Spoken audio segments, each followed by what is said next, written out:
चलो guys, assessment ना बहुत छोटा सा चेंज, एक प्रोसीजर इसमें इंसर्ट हुई है। आपको पता है सेक्शन 62 बेस्ड जजमेंट असेसमेंट है ना, बेस्ड जजमेंट असेसमेंट मैं बता देता हूं इसमें क्या होता है। तो देखो अगर कोई एसएससी है, देखो मैं कोशिश तो कर रहा हूं कि मैं पूरा आपको पहले बैकग्राउंड बताऊं और बैकग्राउंड बताने के बाद फिर क्या अमेंडमेंट क्या चेंजेस आए वो बताओ, राइट। बट अगर आपको फिर भी याद नहीं आ रहे तो आप वो सेक्शन में जाओ, क्योंकि मैंने पेज नंबर वगैरह देके रखा है, तो वो सेक्शन में जाके वो लेक्चर देखो या आपके बुक में आपने लिख के रखा होगा तो वो चीज देखो और फिर अमेंडमेंट से कनेक्ट हो जाओ। Okay, that would be great. तो देखो ये बेस जजमेंट असेसमेंट में क्या होता है कि अगर कोई एसएससी सेक्शन 39 में रिटर्न फाइल नहीं करता है, if he fails to file the return of GST, अगर जीएसटी का रिटर्न फाइल नहीं होता है तो फिर डिपार्टमेंट बेस्ड जजमेंट असेसमेंट कर सकती है। अब बेस्ड जजमेंट असेसमेंट का ऑर्डर इशू करे। अब ये जब ऑर्डर सेक्शन 62 में ये सब लिखा है, मैंने बताया था आपको, ये ऑर्डर जब इशू होगा, ये ऑर्डर इशू होने के विद इन 30 डेज अगर आप रिटर्न फाइल कर देते हो तो ये ऑर्डर फिर विड्रॉ हो जाता, राइट। तो इसके related procedure I, based judgment assessment कब करना है इसकी प्रोसीजर, तो वो आपको यहां पे दिए, बहुत सिंपल प्रोसीजर। अगेन बता दो एक छोटा सा पॉइंट, ये बेस्ड जजमेंट असेसमेंट कब तक कर सकते, तो 5 इयर्स, जिस फाइनेंशियल ईयर का आपने रिटर्न फाइल नहीं किया, वहां देखो जैसे ये फाइनेंशियल ईयर का आपने रिटर्न फाइल नहीं किया, लेट्स से 1920 का है ना, ये फाइनेंशियल ईयर का रिटर्न नहीं फाइल किया, तो ये फाइनेंशियल ईयर का ड्यू डेट जो होगा एनुअल रिटर्न का, due date of annual return मतलब 31 दिसंबर 20, यहां से 5 साल तक, यहां से 5 इयर्स तक, मतलब 1920 का बेस जजमेंट असेसमेंट ये हो सकता है 31 दिसंबर 2025 तक, है ना, यहां तक बेस जजमेंट असेसमेंट हो सकता है। ओके ग्रेट, चलो तो अब ये प्रोसीजर देखो बहुत सिंपल है। Standard operating procedure to be followed in case of non filers of return. Base judgment assessment किन के केस में होता है, नॉन फाइलर्स के केस में, ऑफ कोर्स बेस जजमेंट तभी होगा। तो नॉन फाइलर्स के केस में जो बेस जजमेंट होगा उसका प्रोसीजर क्या होगा, तो बहुत सिंपल है, मैं पहले बता देता हूं आपको। देखो क्या होगा कि जो भी जीएसटी की आपकी ड्यू डेट होगी, फॉर एग्जांपल 11th डे हमारा जीएसटीआर 1 का डेट है, तो आपको 3 दिन पहले डिपार्टमेंट से मेल या रजिस्टर्ड मोबाइल पे मैसेज आएगा कि आपकी due date of return 11th है, 3 दिन पहले, राइट। अब 3 दिन पहले मैसेज आने के बाद आपको रिमाइंड किया गया कि आपका due date of filing return है, आपने 11 तारीख को रिटर्न फाइल नहीं किया तो आप बन गए डिफॉल्टर, क्योंकि आपने रिटर्न फाइल नहीं किया, आपको रिमाइंड भी करवाया भाई हमने, और ये सिस्टम जनरेटेड मेल जाएगा, राइट। अब अगर आपने वो 11th डे ड्यू डेट को रिटर्न फाइल नहीं किया तो वहां से 5 दिन के बाद, मतलब 16th लेट से आपका जून मंथ का है, जून मंथ का रिटर्न आप जुलाई में फाइल कर रहे हो, तो 8th ऑफ जुलाई को आपको मेल आया पहला कि आप 11 जुलाई को रिटर्न फाइल कर देना।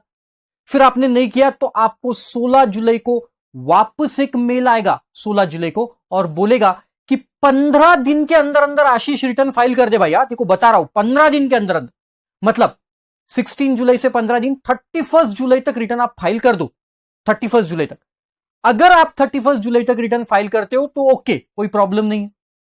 लेकिन अगर 31 जुलाई तक रिटर्न फाइल नहीं करते हो तो हम आपका कर देंगे बेस्ड जजमेंट, और ये जो 16 को नोटिस इश्यू होगी ये फॉर्म 3A में इश्यू होगी, फॉर्म 3A में। ओके, अब 31 तक भी आपने रिटर्न फाइल नहीं किया तो अब आपका बेस्ड जजमेंट असेसमेंट शुरू हो जाएगा। और याद रखना, ये बेस्ड जजमेंट असेसमेंट के लिए अब आपको अलग से कोई नोटिस इश्यू नहीं की जाएगी। ऐसा माना जाएगा कि आपको जो 16th को नोटिस इश्यू की थी वही बेस्ड जजमेंट के लिए, आपको अलग से कोई नोटिस इश्यू नहीं किया जाए। तो भाई 3 दिन पहले रिमाइंडर दे रहे, ड्यू डेट के बाद 5 दिन हम रुक रहे, फिर उसके बाद 3A में नोटिस दे रहे कि 15 दिन के अंदर फाइल करो, फिर भी आप कंप्लाई नहीं कर रहे हो, तो फिर उसके बाद हम बेस्ड जजमेंट करेंगे। और वो बेस्ड जजमेंट में हम सब रिकॉर्ड यूज करेंगे, आपके पास्ट रिटर्न, जो पुराने रिटर्न्स आपने फाइल किए उसमें क्या सेल था, वही सेल हम बेस जजमेंट के लिए वो हिसाब से हम सेल बेस जजमेंट के लिए यूज करेंगे, राइट। जीएसटीआर 2A देखेंगे आपके, और ये सब चीजें देख के फिर आपका बेस्ट जजमेंट असेसमेंट कर डालें, right.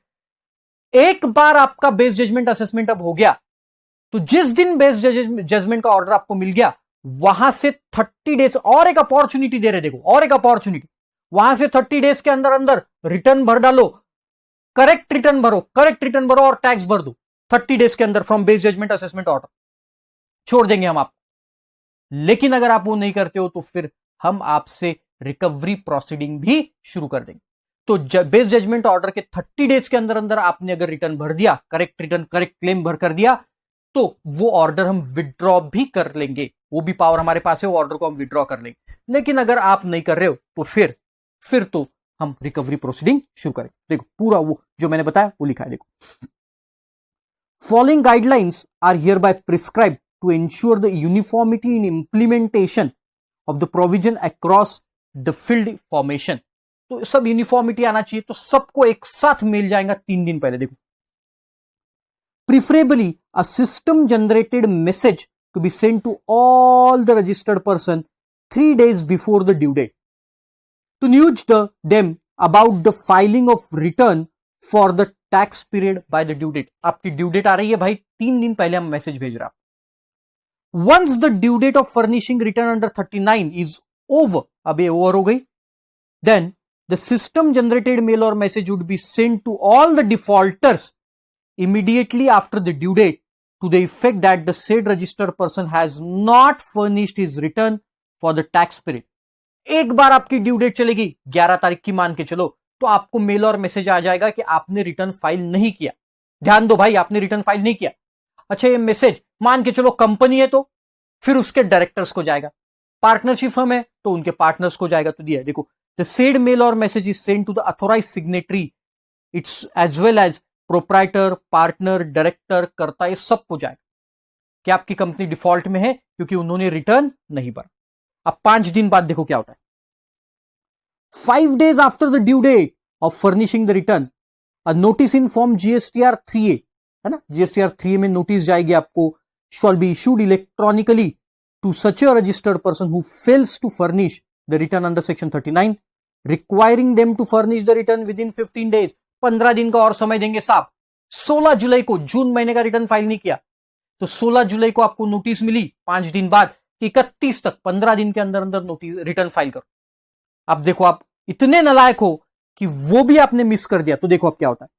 In case the said return is still not filed within 15 days from the said notice, the proper officer may assess the tax liability under section 62 base judgment wala to the best of his judgment, taking into account all the relevant material available or which has been gathered, would issue would issue the वो पूरा material assessee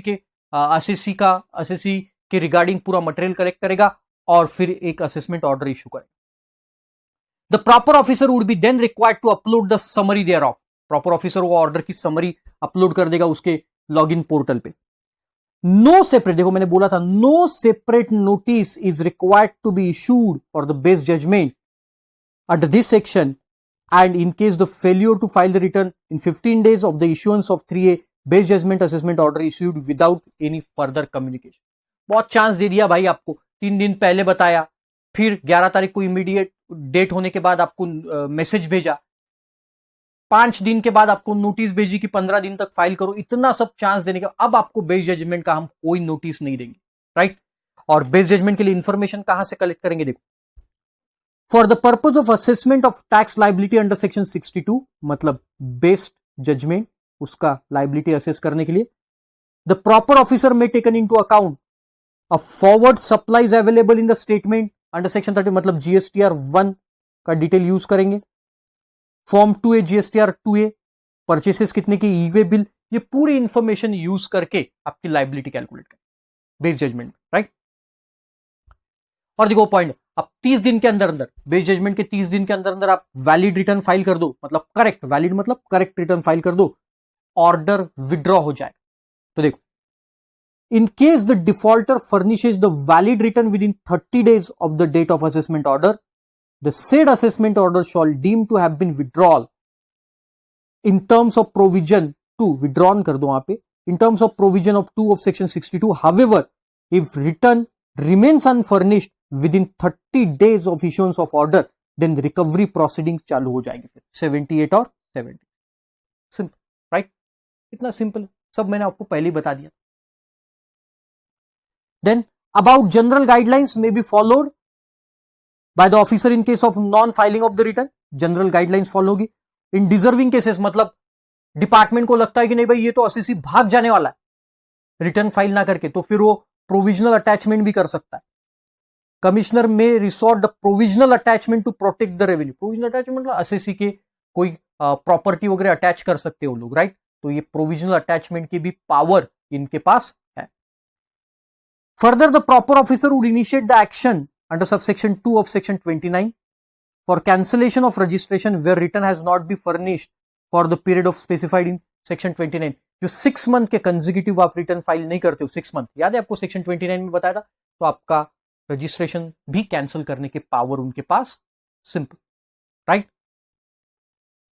3 दिन पहले notice, date जाने के बाद एक message, फिर 5 दिन बाद 3A में नोटिस, 15 दिन देंगे, 15 दिन में रिटर्न फाइल करो, नहीं किया तो बेस जजमेंट, ऑर्डर आने के बाद 30 डेज में करो, ओके, नहीं तो फिर रिकवरी प्रोसीड. कितना सिंपल, राइट? चल, then next, inspection, search, seizure and arrest. Very important amendment आया है गाइस, वेरी इंपॉर्टेंट. और वो अमेंडमेंट है ई वे बिल से रिगार्डिंग, जिसका बहुत दिनों से इंतजार था.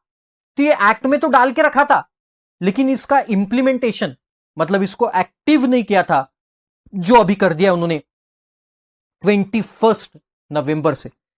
तो क्या है देखो, ये सिंपल बोलता है, अगर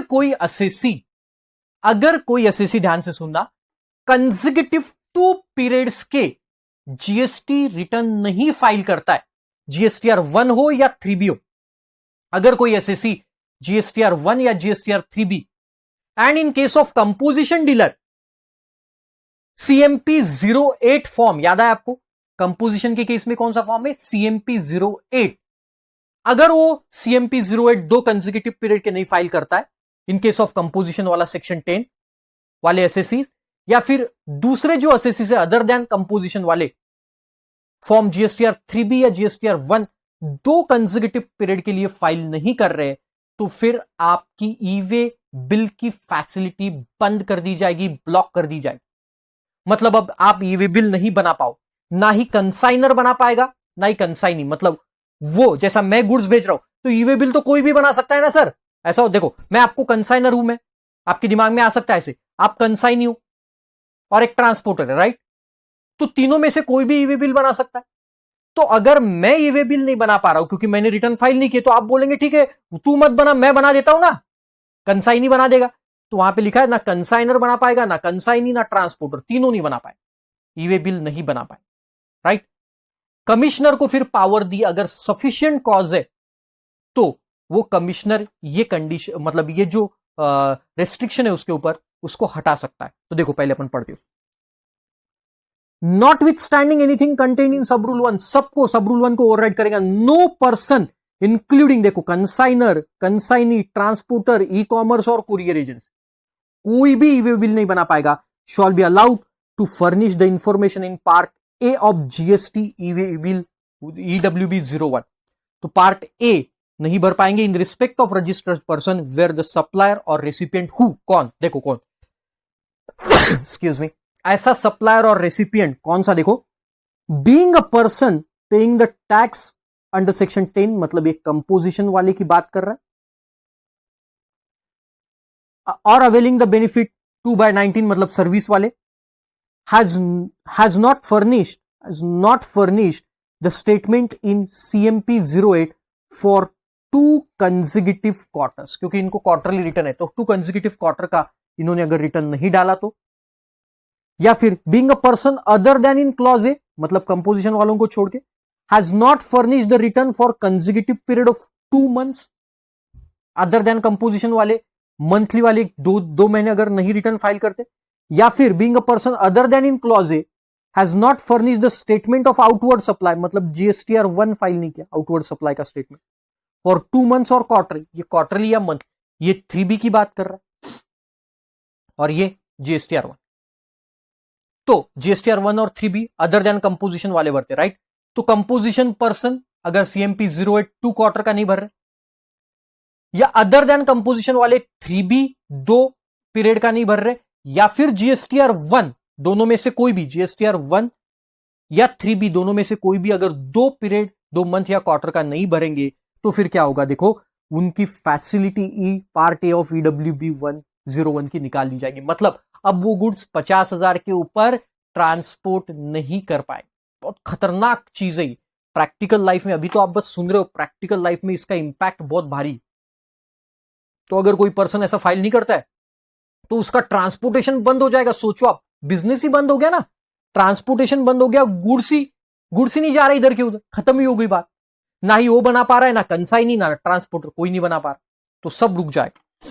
provided that commissioner may on the receipt of application in the form GST EWB 05 on sufficient cause being shown. मैंने बोला अरे साहब मैं कैसे रिटर्न फाइल करता, मैं तो जेल में बंद था ना, पिछले 3 महीने से जेल में बंद था, तो इसलिए मैं रिटर्न फाइल नहीं कर पाया। मुझे एक काम करो, मैं अभी के अभी रिटर्न फाइल कर देता हूं, सफिशिएंट कॉज बीइंग शोन, ये फॉर्म में मुझे एप्लीकेशन करना पड़ेगा बाय, तो commissioner by order in writing in this form, मतलब ये फॉर्म में ऑर्डर देगा allowing to furnish the said information in part A of EWB 01। तो ये फॉर्म के नाम आपने याद नहीं रखे तो भी चलेगा, ईडब्ल्यूबी 05 06, मुझे बहुत सारे स्टूडेंट पूछते, आपने याद नहीं रखा तो, लेकिन आप एप्लीकेशन कर सकते हो ईडब्ल्यूबी 05 में, और कमिश्नर आपको बोलेगा ईडब्ल्यूबी 06 में, ओरली थोड़ी ना बोलते, ऑर्डर देगा कि भाई चलो आप ये पार्ट ए अब भर सकते हो, लेकिन रिटर्न जरूर भर देना, subject to condition and restriction डालेगा कि रिटर्न आप भर। Provided further that no order rejecting the request to furnish the information in part A in EWB 01 under the first proviso shall be passed without the said person opportunity. आप जब ईडब्ल्यूबी 05 में application करेंगे, अगर commissioner उसको reject कर देगा तो आपको अपॉर्चुनिटी ऑफ बीइंग हर्ड दी जाएगी, नेचुरल जस्टिस है। Provided further that the permission granted or rejected by the commissioner of state or commissioner of union territory shall be deemed to be granted or rejected by the commissioner, है ना। तो commissioner state का commissioner देगा तो central के commissioner के ऊपर वो बाइंडिंग रहेगा, और सेंट्रल का कमिश्नर ऑर्डर देगा वो स्टेट का माना जाएगा। और कमिश्नर कौन सा, आपका पहचान वाला कमिश्नर क्या, नहीं, आपके ज्यूरिसडिक्शन वाला commissioner. Commissioner shall mean the jurisdictional commissioner, otherwise आपके पहचान के कमिश्नर से ईडब्ल्यूबी 05 बना के डाल दोगे और वो ईडब्ल्यूबी 06 में देगा, ऐसा चलेगा नहीं, राइट। तो कंसेक्यूटिव टू पीरियड, सिंपल, यहां पे ऊपर लिख सकते हो आप, कंसेक्यूटिव टू पीरियड के अगर फाइल नहीं किए रिटर्न्स सीएमपी 08 3B या 1, तो फिर आपका ईडब्ल्यूबी 01 का पार्ट ए रुकवा दिया जा सकता। देन अपील्स एंड रिवीजन, छोटे छोटे चेंजेस है। देखो यहां पे पावर्स ऑफ रिविजनल अथॉरिटी क्या पावर्स है, देखो कि ये रिविजनल अथॉरिटी अभी तक अपॉइंट नहीं की थी उन्होंने, तो इनका अपॉइंटमेंट कर डाला, बस, बाकी कुछ नहीं। तो ये रिविजनल अथॉरिटी कौन होती है, जैसा ऑर्डर इशू किया, मान के चलो कमिश्नर ज्वाइंट कमिश्नर या डेप्यूटी कमिश्नर ने ऑर्डर इशू किया, या एडजुडिकेटिंग अथॉरिटी ने ऑर्डर इशू किया, और वो ऑर्डर अगर डिपार्टमेंट के फेवर में नहीं है तो उसको रिवीजन किया जा सकता है, उसका रिवाइज कर दिया जा सकता है, राइट। तो वही वहां पे दिया, देखो। तो अगर order, if order passed by additional और ज्वाइंट कमिश्नर का है तो उसके लिए रिविजनरी अथॉरिटी कौन है, देखो, प्रिंसिपल कमिश्नर और कमिश्नर ऑफ सेंट्रल टैक्स, ये है रिविजनरी अथॉरिटी, ये अपॉइंटमेंट कर दिया गया। लेकिन वो ऑर्डर किसका, फॉर द डिसीजन और ऑर्डर पास्ड बाय एडिशनल और ज्वाइंट कमिश्नर ऑफ सेंट्रल। और अगर ऑर्डर, इफ द ऑर्डर किसने पास किया, देखो ऑर्डर पास किया डेप्यूटी कमिश्नर ने, असिस्टेंट कमिश्नर ने, सुपरिटेंडेंट ने, तो फिर रिविजनरी अथॉरिटी कौन है इनके लिए, एडिशनल और ज्वाइंट कमिश्नर। सिंपल, कुछ खास नहीं, एक बार पढ़ के रख दो। देन सेक्शन 112 में एक अमेंडमेंट आया, इंपॉर्टेंट अमेंडमेंट, राइट। बहुत सिंपल है, सिंपल, कोई पढ़ने की जरूरत नहीं, उसको मैं 2 मिनट में बता देता हूं। देखो, एक रिमूवल ऑफ डिफिकल्टी ऑर्डर, क्या डिफिकल्टी आ रही थी मैं बता देता हूं। देखो, वो क्या रहा था गाइस, कि पहला ऑर्डर रहता है, आपको मालूम है पहला ऑर्डर रहता है गाइस,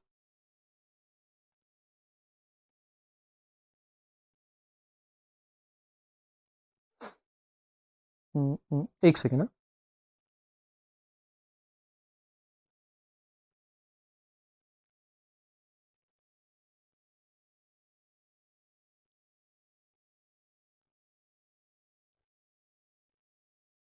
चल देखो, हाँ ओके चलो ध्यान दो, पहला ऑर्डर किसका रहता है, कमिश्नर का, कमिश्नर का ऑर्डर का, ये कमिश्नर का ऑर्डर फिर आप कहां लेके जाते हो, जीएसटी जीएसटी एपिलेट ट्राइब्यूनल में लेके जाते हैं अपन, राइट।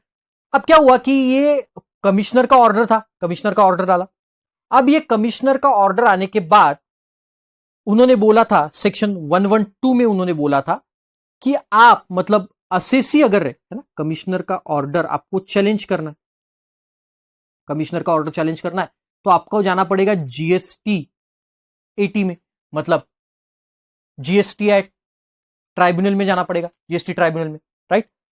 अब ये जीएसटी ट्राइब्यूनल में जाने के लिए असेसी के पास समय है 3 मंथ्स, 3 मंथ्स का समय था from the date of communication of order.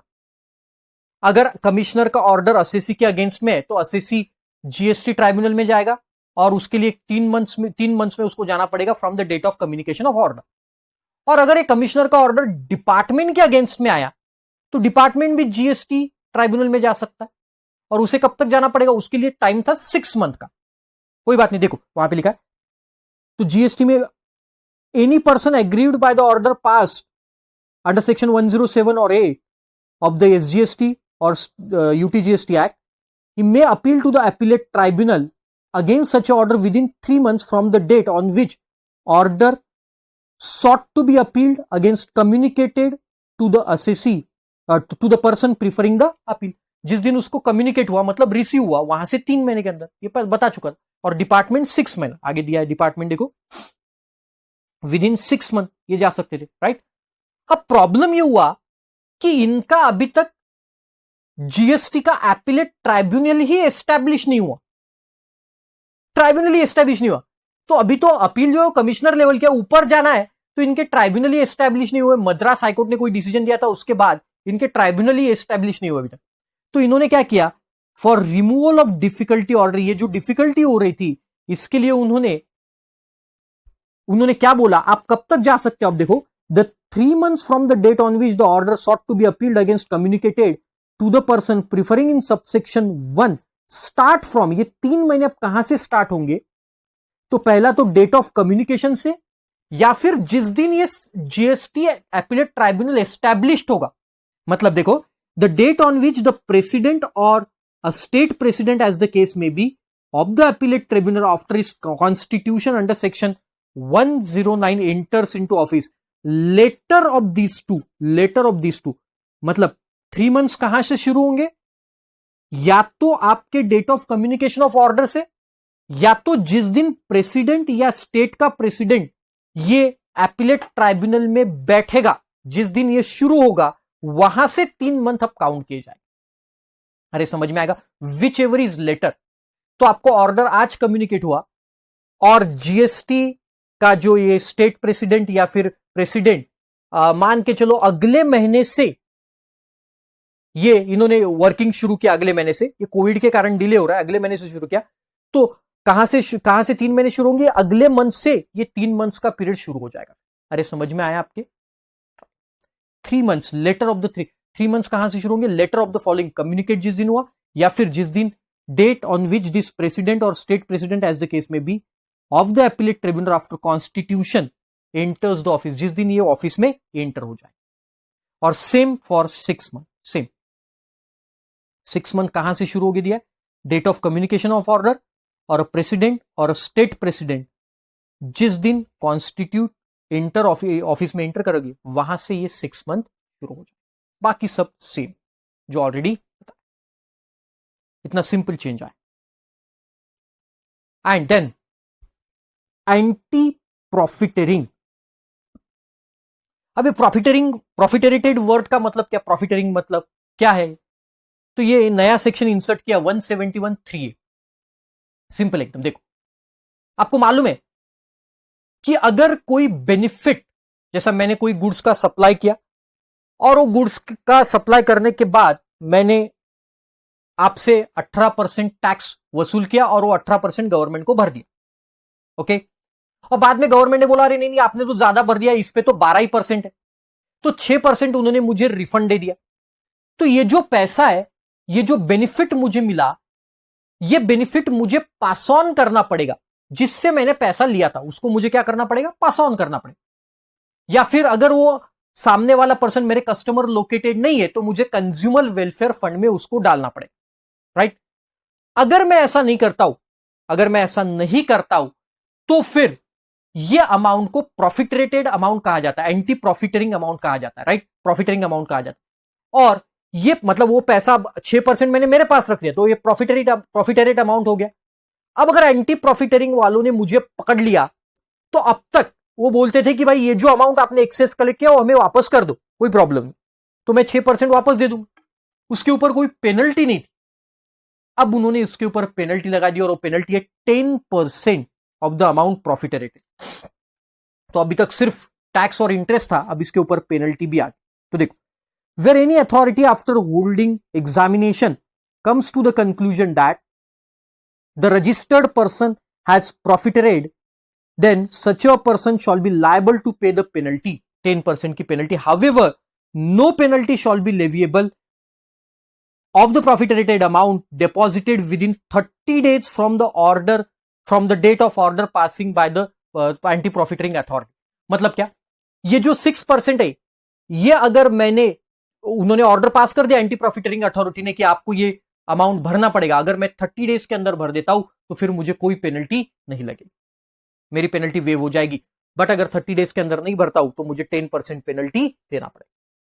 तो मुझे वो पास ऑन करना चाहिए था, मैंने पास ऑन नहीं किया, इसलिए मुझे ये पेनल्टी लग रही है 10% की। बट वो भी वेव है अगर 30 डेज के अंदर मैं पे कर देता हूं। For the purpose of this section, the expression profiteered shall mean the amount determined on account of not passing the benefit. देखो मैंने बोला not passing the benefit of reduction of rate of tax on supply of goods or services or the benefit of input tax credit to the recipient by way of commensurate the reduction in the prices of the goods or services or a ये amount मैंने pass on नहीं किया उसका penalty मुझे लगेगा। और एक last है 172, बट ये आपके लिए एप्लीकेबल नहीं है अभी, नवंबर दिसंबर 20, क्योंकि ये फाइनेंस एक्ट 20 के थ्रू आया है और फाइनेंस एक्ट 20 आपके लिए नवंबर दिसंबर अटेम्प्ट के लिए एप्लीकेबल नहीं है। बट ये क्या है मैं बता दूं, तो ये रिमूवल ऑफ डिफिकल्टी ऑर्डर जो है, रिमूवल ऑफ डिफिकल्टी ऑर्डर, ये जब एक्ट आया था तो उन्होंने बोला भाई नया नया एक्ट है तो हम ये 3 साल तक चलाएंगे ऐसे। रिमूवल ऑफ डिफिकल्टी ऑर्डर जो है वो हम पास कर सकते up to period of 3 years, 3 साल तक हम उसको करते रहे। अब 3 साल होते आ रहे, तो अब उन्होंने बोला अरे अभी भी डिफिकल्टी तो कम हो ही नहीं रही ना, तो इसलिए अब उन्होंने उसका 3 साल का पीरियड 5 साल में एक्सटेंड कर दिया। अभी हमने देखा था, आपको अगर या अभी हमने देखा था, या आपको याद होगा तो अपील्स में, याद है आपको अपील्स में, तो रिमूवल ऑफ डिफिकल्टी ऑर्डर जो उन्होंने जीएसटी ट्राइब्यूनल का बेंच ही कॉन्स्टिट्यूट नहीं हुआ था, तो उसके लिए उन्होंने लेटर, मतलब whichever is letter order communicated, और जब इनका बेंच कॉन्स्टिट्यूट होगा वहां से 3 months काउंट किया जाए। तो ऐसे डिफिकल्टीज अभी भी आ रहे, तो अब इसका 3 years का समय बढ़ा के उन्होंने कितना कर दिया, 3 years का समय बढ़ा के उन्होंने कर दिया 5 years, 5 साल, right guys. So again this is a very very simple amendment, but this is not applicable for नवंबर और दिसंबर 20 अटेम्प्ट। तो अगर आपका नवंबर या दिसंबर 20 अटेम्प्ट है तो आपको 3 years ही एप्लीकेबल रहेंगे, 5 years नहीं, क्योंकि ये फाइनेंस एक्ट 2020 के थ्रू आया।